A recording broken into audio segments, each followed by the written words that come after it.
In this video, I want to go over 4 different types of cables that are typically used for video sources, as well as at the end, I'm going to go over some really neat adapters you can get in case you don't have these options. So stick around towards the end and I'll go over some of that as well.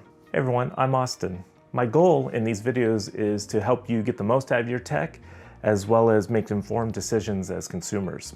So if that sounds good, let's get into this. Like USB cables, video cables can be really confusing when it comes to buying them. They have different versions, just like USB. They have different resolutions they can handle, and a lot more. So I'm gonna go over some of those things here with HDMI, with DisplayPort, with DVI, as well as the old standard VGA. So the last two, DVI and VGA, are kind of the old standard going out, where DisplayPort and HDMI are the two that are kind of the standard for DisplayPort more for computers and HDMI more for TVs. A lot of times HDMI is probably the most universal for everything these days. Like USB cables, it's really hard to figure out what type of video cable you need, as well as making sure that it's going to fit the need of the device you're plugging in from, as well as the screen that you're plugging into. Some of the terms I'll be using in this video are things like monitor and TV.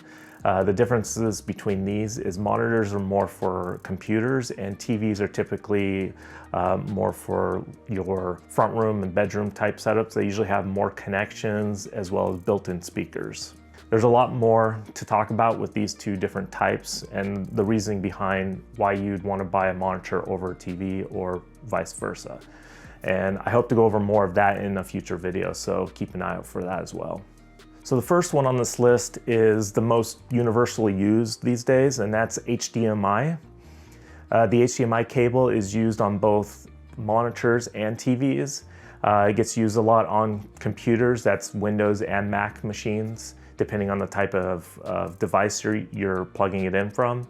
As you can see, the HDMI cable has a flat side, as well as 2 little notches, one on each side. The nice thing about HDMI is that it can send a high quality video source as well as surround sound audio to your speaker system in case you have like a 5.1 or 7.1 surround sound setup. One of the cons about this connection is that it is limited by length. So if you start going longer than 25 feet for this cable, a lot of times you'll need a special adapter to boost the signal or another way to convert that signal so you can send it over longer distances. The next one on this list is called DisplayPort. You might also see it marked as DP on a lot of devices. This connector is more universally used on the computer side of things. You'll see it on a lot of graphics cards on desktop PCs, Windows computers. As well as some of the laptops as well that you buy. This type of connector you won't find on a TV typically, as the standard for TVs has become HDMI at this point. As you can see from this image, DisplayPort has, kind of like HDMI, it has a notch at the top. Instead of having 2 notches like HDMI, it just has 1.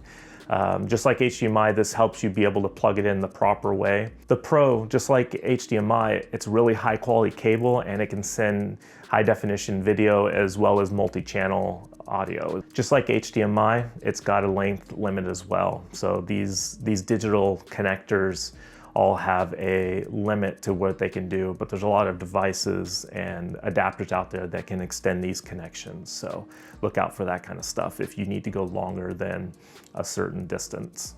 The next one on this list is a slightly older connection called DVI. This was one of the first hybrid digital analog connections out there. This connection has pretty high quality video that comes over it, but it cannot do audio.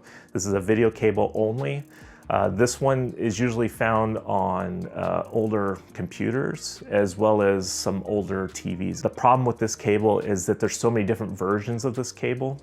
So if you look at the end of the cable, you'll see that there's different styles with different amounts of pins on them.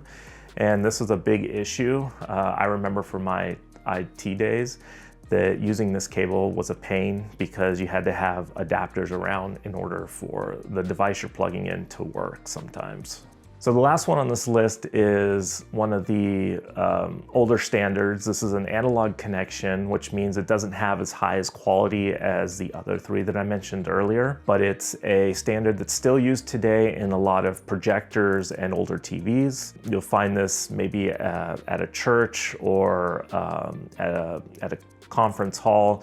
A lot of times these are plugged into projectors that just haven't been replaced in years, so they still use that VGA standard. The nice thing about these 15-pin VGA cables is that since they're analog, they can go much further distances.